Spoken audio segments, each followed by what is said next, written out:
Cheating is often explained in simple terms. People assume it happens because someone is unhappy, unloved, or unsatisfied in their relationship. But psychology paints a much more uncomfortable picture. Many people cheat even when they are genuinely happy with their partner. They feel loved, supported, and fulfilled, yet still cross boundaries they never believed they would. To understand why this happens, we need to look beyond relationship quality and into the human mind. Happiness in a relationship does not eliminate all psychological needs. Love can coexist with insecurity, boredom, fear, and unresolved emotional wounds.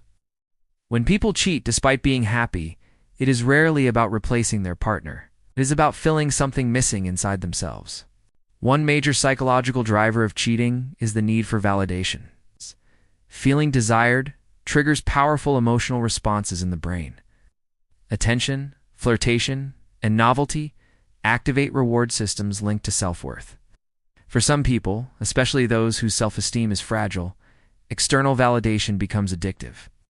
Being loved by one person is not enough to silence deeper doubts about worth or attractiveness.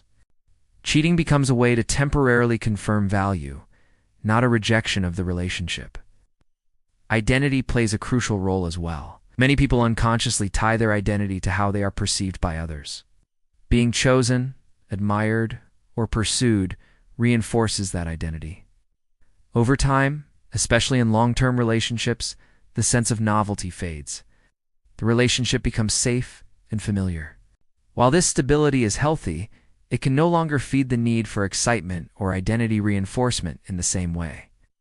Cheating offers a short-lived illusion of being someone new again. There is also the psychology of opportunity. When temptation appears unexpectedly and boundaries are weak, behavior can override values. The brain is not always guided by long-term principles. In emotionally charged moments, immediate reward often outweighs future consequences. This does not mean people do not care. It means the human brain is highly sensitive to context and impulse when emotional regulation is low. Attachment styles strongly influence cheating behavior. People with avoidant attachment may fear emotional dependence even when happy. As intimacy deepens, they may subconsciously seek distance to regain a sense of control. Cheating creates emotional separation without ending the relationship. On the other hand, people with anxious attachment may cheat to soothe fears of abandonment, seeking reassurance that they are still wanted. Another factor is unresolved emotional trauma. Past experiences of neglect, betrayal, or instability can quietly shape adult behavior. Even in healthy relationships, old wounds can resurface. Cheating becomes a coping mechanism, not because the present relationship is lacking, but because the past has not been processed. The behavior is driven by history, not happiness. Boredom is often misunderstood. It is not always a sign of dissatisfaction with a partner. It can reflect a lack of novelty stimulation in the brain. Humans are wired to respond to new experiences. When novelty fades, the brain seeks stimulation elsewhere. This does not excuse cheating, but it explains why people can love their partner and still crave excitement. There is also the illusion of compartmentalization. Many people believe they can separate actions from identity. They convince themselves that cheating is just an experience, not a reflection of who they are or how they feel about their partner. This psychological separation allows people to maintain a positive self-image while engaging in behavior that contradicts it. Over time, this dissonance creates guilt, secrecy, and emotional distance. Cultural and social influences also shape attitudes toward cheating. Media often romanticizes infidelity as passion or self-discovery. These narratives normalize betrayal and minimize consequences. When people internalize these messages, boundaries weaken. What once felt unthinkable becomes justifiable under certain circumstances. Another powerful factor is the fear of missing out. Some people cheat not because they want something different, but because they fear committing fully. Commitment can trigger anxiety about lost possibilities. Cheating becomes a way to experience freedom without fully letting go of security. This internal conflict is more common than many realize. Impulse control plays a role as well. Stress, alcohol, emotional exhaustion, and life transitions reduce self-regulation. During these periods, people are more likely to act against their values.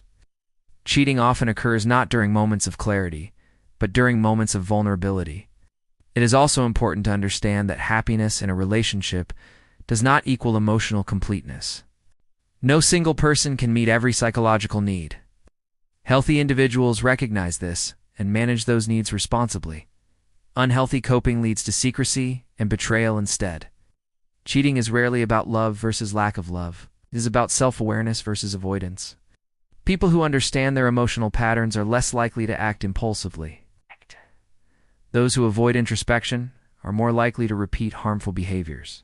This understanding does not excuse cheating. Psychological explanations are not justifications. They're tools for clarity. Recognizing why people cheat helps individuals set better boundaries, communicate more honestly, and address vulnerabilities before damage occurs. For those who have been betrayed, it is important to understand this truth. Cheating is not a measure of your worth. It often reflects unresolved issues within the person who cheated, not a failure of the relationship itself. For those tempted to cheat, awareness is critical. Understanding your triggers, needs, and emotional patterns can prevent choices that cause lasting harm. Self-control begins with self-knowledge. Healthy relationships are not defined by the absence of temptation, by the ability to respond to temptation with integrity. Love alone does not protect a relationship. Awareness, boundaries, and emotional responsibility do. If this video helped you understand the psychology behind cheating on a deeper level, support the channel by liking, subscribing, and sharing it with someone who may need this perspective. More videos are coming that explore the hidden psychological forces shaping love, attachment, and human behavior.